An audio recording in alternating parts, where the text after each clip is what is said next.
Welcome to Top Hat STEM Chat. This is our Austin Peay College STEM podcast, bringing you everything focused on the college, its faculty, staff, and students, and the impact they're having on the world. I am Colby Wilson, and on today's episode, 90 Seconds of STEM, and an interview with computer science student Isaac Billeter to discuss his APSU career beginning at middle college and most recently taking him over to CDE Lightband for a summer internship. But first, celebrating our wins. This is where we highlight our faculty, staff, and students who won an award, grabbed a grant, were placed on a committee, or were otherwise recognized for their expertise, hard work, and singular genius.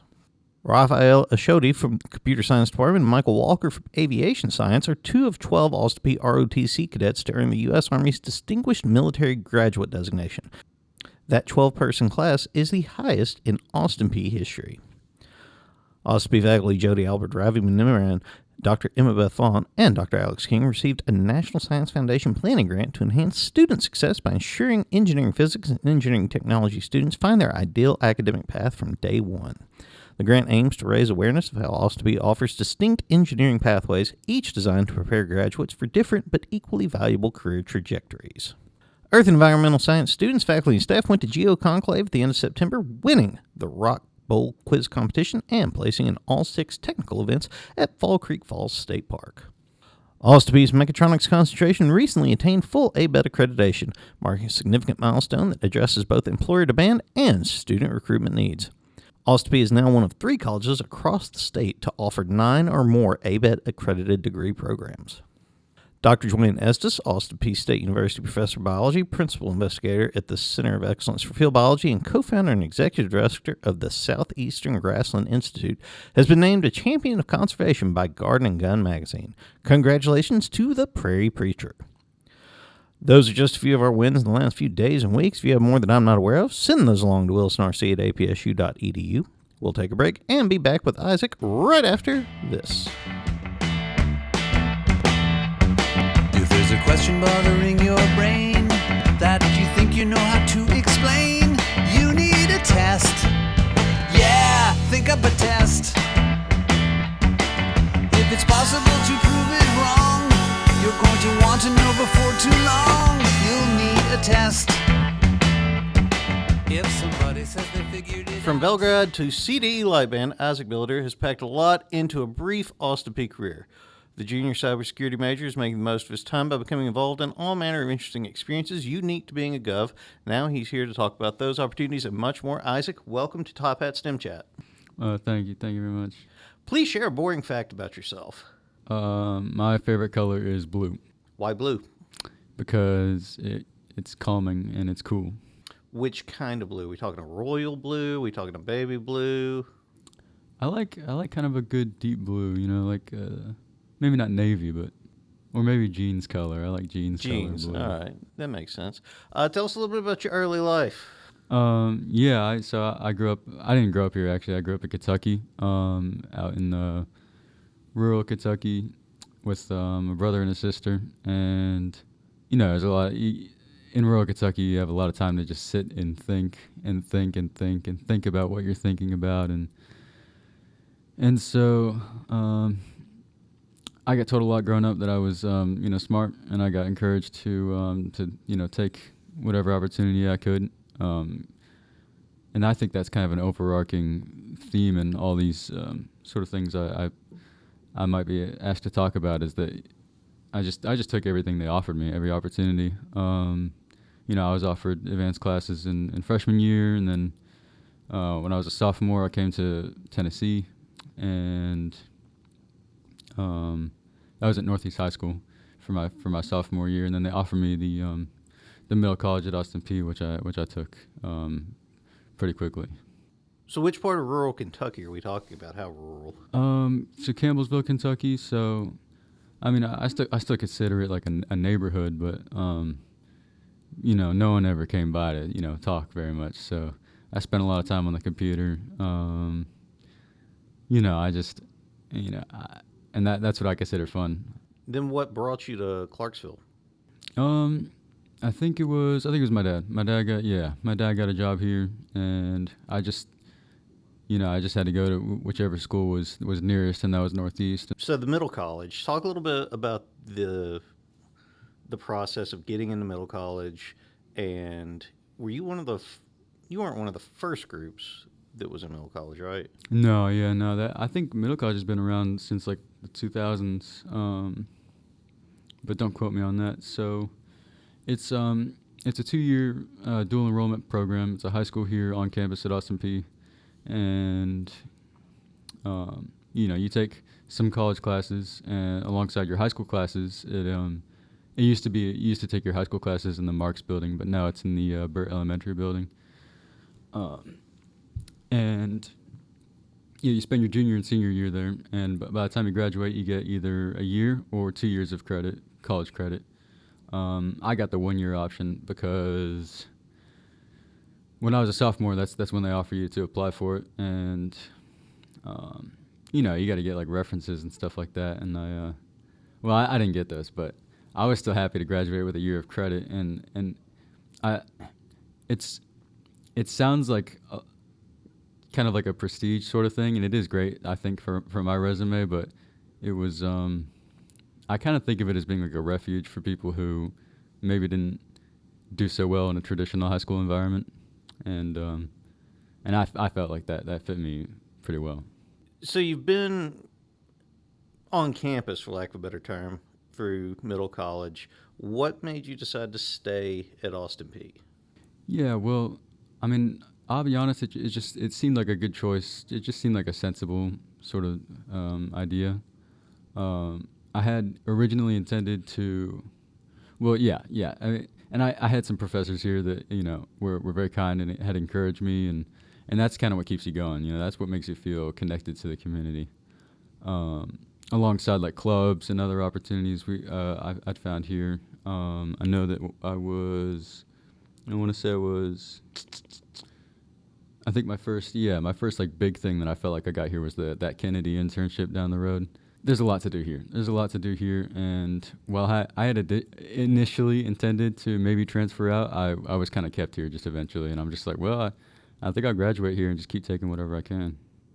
What about faculty? How faculty impacted your experience here? Yeah, so I remember when I was a junior, I took, when we were allowed to pick our college classes during middle college, I picked Art 1035, and I had a great professor for that. And I remember at the end of the course, he emailed me and said, when I met you, I didn't think you were going to be all that interested in this class because you asked me like what the bare minimum to do was, but but by the end of it, you wowed me, and I think you have great things in your future. And I felt inspired by that. I feel like this is quite a friendly environment. I don't think this is a toxic environment at all. I think Austin Peay has allowed me to really grow, and the faculty have encouraged me, especially our teachers at the middle college, who are some of the best high school teachers I think you'll find in this county. So you get here in the collegiate experience after middle college, and now why cybersecurity? Yeah, so I mean, I think IT is just it's just a really interesting career all around, but I think that in cybersecurity you get to sit there and say, well, I hope to defend valuable secrets, or keep my city's essential services running, in the case of like a cyber attack or something. It's already a fulfilling career, but if I can know that I contributed to someone out there's safety, that's worth anything. I think that's what makes it noble in my mind. This summer, you got a chance to put that to work as part of the CSC summer internship program over at CDE. How did you become involved with that program? Yeah. So we just got emailed. We got an email saying we're starting up a new program. Well, okay, I don't think they told us it was new, but they were starting up a new program, and they said, we're offering a summer internship program that's paid, and here's these few different local companies that we're partnering with that you can apply for, and you pick your favorites. And so I picked a few. When I applied for it, I picked a few that I thought seemed like they'd given me the best chance to work in IT, and I didn't think I would even get a position, but I just went for it, and I got I got placed at CDE at the IT department, and I had a lot of fun. I mean, we learned a lot about I learned a lot about network maintenance and cybersecurity, just basic principles, stuff like don't write your password down, stuff like that. And like I said, that gave me a chance to be able to sit there and say I contributed to my city's safety. When I log a new backup of, like some of our customer information or something like that, like that's, I'm helping keep people's private information safe, and that felt really good.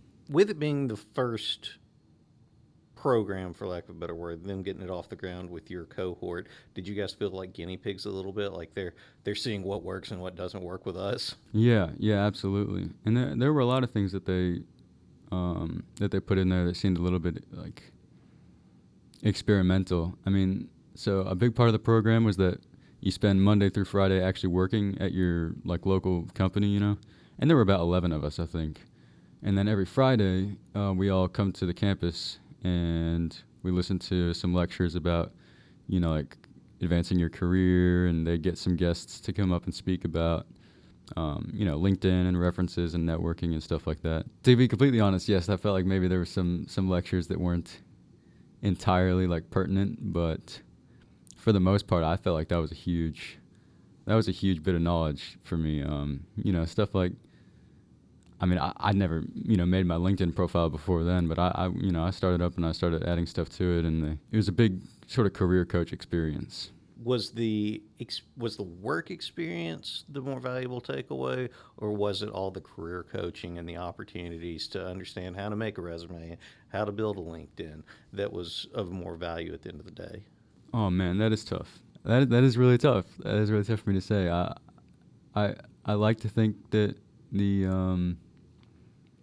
it was the job experience, but I'm not entirely sure yet just how far that LinkedIn and sort of resume building and career coaching knowledge has gotten me yet. But I'm confident they'll both pay off in time. But that's really tough. I think they were really both super valuable, and they're doing it again this upcoming summer, and I think it's gonna be a bigger program as well. They're gonna allow more students, I think, and more companies to work with them. So I encourage everyone I meet to apply for it. What is the IIPE Winter School? Yeah. Okay. Yeah. So the Institute of International Politics and Economics in Belgrade, Serbia. So that is they get, like in the winter, I suppose they get a bunch of graduates from Serbia to show up and talk about national security and politics and sort of local politics. I mean, soft power versus hard power, and in the study abroad program for Belgrade, Serbia, we went over and studied international law and international politics, stuff like preventing the next, big international incident where there's, war crimes and stuff like that, as we've seen in the Balkans in the past. How did you get involved with that? Because it's kind of a pivot away from what the rest of your background looks like. Yeah. So that was a study abroad program that we were offered in our honors English class. And our honors English class, like the you know how it goes, where it's like you have like a specific subject to study English about. You know what I mean? Our subject was international law, and I don't know. I was never like super interested in it at first. I just picked the class because I had heard good things, and the name of the class, Honors 1045, was what was it called? It was Evil Geniuses and Foiled Plots, and I just thought that was interesting. It's a real catchy title. It'll get a person interested. Yeah, absolutely. And and our professor, Dr. Baker, he says, we're starting up a new study abroad program, and we're going to have 2 students go over to Belgrade, Serbia, and talk with Serb students about international law and politics, and local politics, history, and culture. And I mean, once again, this must be like the 3rd or 4th time I've said this, but I don't think I was going to get in, but I just threw my name in the hat, you know what I mean? And I got selected, and I got to go over, and I had a great time. It sounds like you don't really believe you're going to get all these things that keep happening to you. Why is that? I've been a big worrier. I'm a big worrier. I think part of my maybe admittedly unhealthy way of chasing a lot of what I think is success is just So the idea is, I'm going to go for it, but I'm going to keep my hopes low. Well, yeah. I mean, I think it. I think it's. I think it's more like reminding myself that I'm not. I'm not there yet. I'm not at the point where I should get it. So I need to work harder. I need to work harder. And sorry to answer your question earlier about why I actually went over there, and how that pertains to cybersecurity is that some of the lectures from different guests and local sort of like politically involved. They had it was Lieutenant General Bradford Schweda. He gave a lecture there about American Lieutenant General Bradford Schweda. He gave a lecture about warfare of the future and like digital warfare and cyber warfare. And he talked about Stuxnet, that computer worm that the U.S. and Israel put together, and he talked about cyber wars where they can take control of enemy weapon systems and turn them against themselves. That was just so interesting to me that actually made me go into cybersecurity and not the other way around. I was already a computer guy before that, but I heard that and I thought that was so interesting, and it, especially like when you think of it in terms of like those spy movies where they're like saving the world from like an international incident. I just think that's really I just think it sounds cool. So you would like to be in the CIA? Yeah, absolutely. Yeah.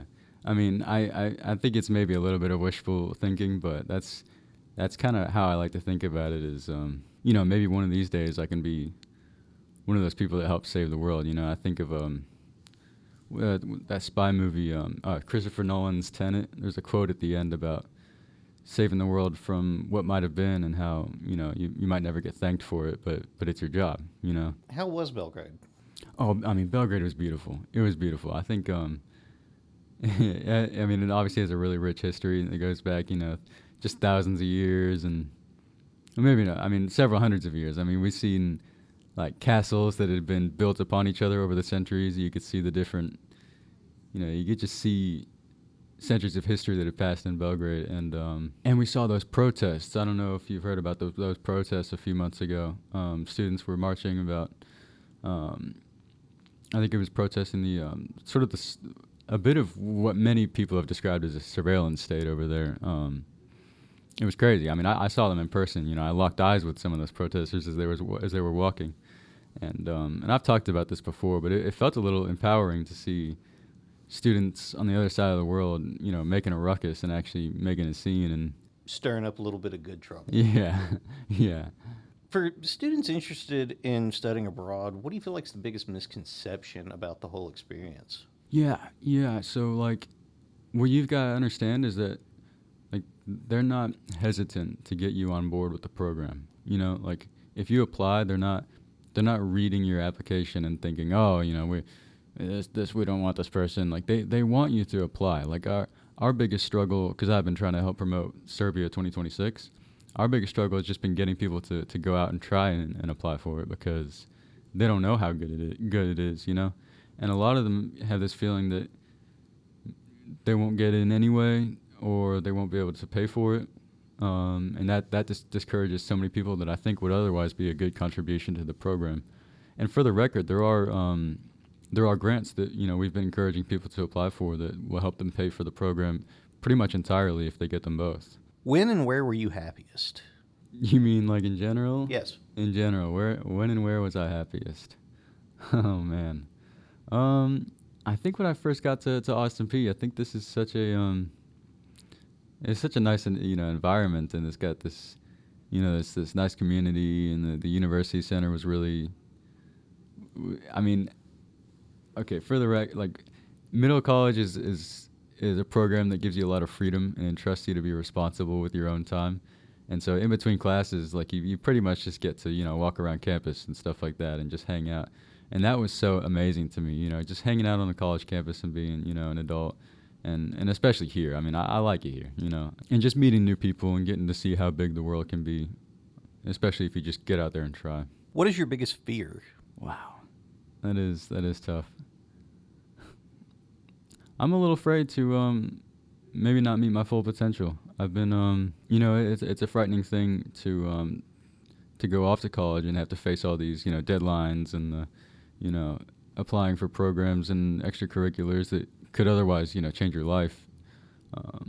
you start to worry about, if I don't get it, what am I going to miss out on? And I think that's been a big inspiration, although maybe it's not entirely healthy. There's also the paralysis of choice, too. There's so many things you can choose. How do you decide which one? Yeah. Yeah, absolutely. What might cause you to lie? If someone depended on it. I think if someone depended on me lying, I think, I'd gladly do it for them, especially for a friend. I work I'm studying in a field where you're going to be trusted with a lot of secrets, and so I've lied before about, some secrets I've entrusted to, different companies and how they handle their cybersecurity policy. It's just good practice. Who or what inspires you? I think it was my grandmother. She also had studied abroad in Germany, and she'd been a German teacher, and she taught that language to a bunch of students, and she was locally quite popular, just for her contributions to the community, and she always used to say that whenever she was offered something, she would just she'd just take it. She kept saying, they just kept offering me more, and I just kept saying yes please, and I don't think she lived an overly complicated life or anything, and that's in the complicated world that I live in, I feel like that's really I feel a little envious. What is the biggest risk you've ever taken? The biggest risk I've ever taken. Like I said, I had initially been intending to transfer out of Austin Peay. That's what they always say is maybe do your 2 years somewhere. Do your first 2 years of your bachelor's somewhere where it's a little bit cheaper, and then go somewhere else. But when I'd been offered the been offered the summer internship program, I said I don't really have time to apply for both these things. I dug in, and I just hoped that I would get that opportunity, and it certainly changed my life. I mean, I'm not sure what things would have looked like if I had gone somewhere else, but I've been offered other internships to apply for in the time since, and has a recent act of kindness or generosity had a big impact on you? Yeah, absolutely. I mean, I don't mean to say that I live like a mendicant lifestyle or anything, but that is an incredible use of that word. Yeah. Well, thank you. Yeah. I don't mean to say that I live off that entirely, but I certainly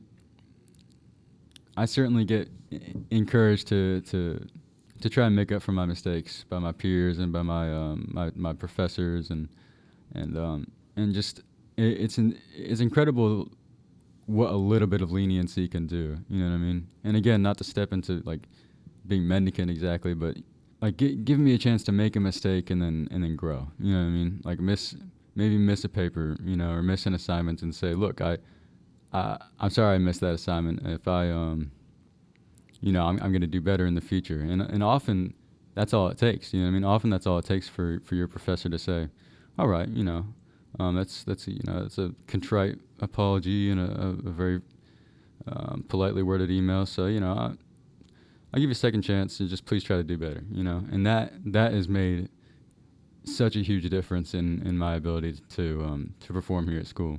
How would you prefer to die? Old, I think. If you were reincarnated, what would you like to come back as and why? Maybe something like a cow, like one of those cows one of those rural cows that gets to like graze on grass and stuff. I feel like that would be most enjoyable. You have to put 3 things in a time capsule to represent your life. What goes in there? A bag of ground coffee. What kind of ground coffee? I like the Turkish kind, like the Turkish coffee where it's like really really fine, and then you put like sugar in it. I tried that in Belgrade. That was really good. What else? Maybe my Xbox controller. Yeah, absolutely. And maybe I think maybe a picture of me and my friends. I feel like I would like that. If you could make one significant change in the world, what would it be? Like if I could make one thing like disappear forever, or appear that doesn't exist now, or stop or start. I would like to make all corruption disappear. I feel like that would instantly fix everything ever. No more no more embezzlement or, none of that. I feel like with no more corruption, we would live in almost a perfect world. But I mean, that's. It'd be a good start. So, as we're wrapping up here, what's next for you? As you finish your college career and begin looking forward, what's it look like? Yeah, absolutely. So, I'm starting up with my sort of later, my later CS classes. I'm taking Intro to Cybersecurity right now, Elements of Cybersecurity, and like data structures and algorithms, and I'm getting to that point where your professors all say like, oh, you need to have projects or work experience, you need to have some tough interview, coding questions done. And so I'm looking into that. I'm also I'm trying to apply for another internship right now. We'll see how that goes in December. I really want to one day break into government work, because I do think that would give me a chance to really, make a difference and, maybe defend our country, right? I mean, when I was over there in Belgrade, I know I'm swinging back to this, but I saw, that castle that I said had all those different centuries of layers built on top of it, and different rulers had come through and built on top of that one castle through the centuries. And I thought, what will our country look like in 100 years if we don't practice proper defense and dig in, because wars of the future are going to be digital, and people are going to sit at a computer, hundreds of miles away and maybe take down our essential infrastructure, and that'll be it. But right now, I'd like to get my Security Plus certification as well and start looking at some more internships. I absolutely encourage everyone to apply for that summer internship program, because it was really, really good. That was a summer worth of, obviously, that was 3 months worth of IT experience that, as you may know, is very, very hard to get. Well, I look forward to you breaking into the CIA or a similar organization, and 20 years from now we'll talk and you won't be able to tell us anything about anything you do, but we'll know the world's in better hands because you're there. Isaac, thank you so much for coming in today. Really appreciate your time. Thank you. It's the truth. Then, my friend, you are going to need proof. Come up with a test. Yeah, you need a test. Don't believe it 'cause they say it's so. If it's not true, you have a right to know. Put it to the test. Put it to the test. Yeah, test it out. Put it to the test. Put it to the test. Put it to the test. Put it to the test. Thanks to Isaac for joining us this week. Before we wrap up, it's time for 90 seconds of STEM. A huge thank you to everyone who made it out to see Dr. Temple Grandin. A world-renowned orator and autism advocate was on campus on October 30th, and she did not disappoint. We are so grateful for Dr. Grandin's time and expertise, and the hundreds who showed up to her talks and related events all during the month of October. One of those events was last month's Science on Tap. In November, we'll have the Prairie Preacher himself, Dr. Dwayne Estes, in the house at Strawberry Alley Ale Works to lead a discussion on dreaming big to save the forgotten grasslands of the South. It's cut. The ribbon is cut. In September, we officially open the new Health Professions building with all the pomp and circumstance you can imagine. The new building is humming with excitement. Stop by and see it if you haven't. Two Govs, Stephen Worth and Ross Rodriguez, spent their summers at Oak Ridge National Laboratory on science undergraduate laboratory internships, the first Suleys earned by Austin Peay students. A third Gov, William Keener, spent his in a research experience for undergraduates program at the Center for Astrophysics, a joint institution between Harvard and the Smithsonian. Check out our social channels or the newsfeed at apsu.edu for more information on those exciting journeys. Want to know more about all the cool stuff we got up to last year? Our 2024-25 annual report is live. Dive into a year of groundbreaking research, student achievements, and faculty innovations solving society's biggest challenges. Discover how Austin Peay's College of STEM is shaping the future of science and technology. And that's it, your 90 seconds of STEM. Thanks for tuning in. Rate and review if you liked what you heard, or drop me a line at wilsonrc@apsu.edu or at cwilson225 on the website formerly known as Twitter if you didn't. If there's somebody you want to hear from or learn more about, or if you're a College of STEM alum and want to get involved, get at me at one of those two places. Otherwise, find us on Amazon, iHeart, Spotify, Apple, or wherever you get your podcasts. Thanks for tuning in this week. We will talk to you later.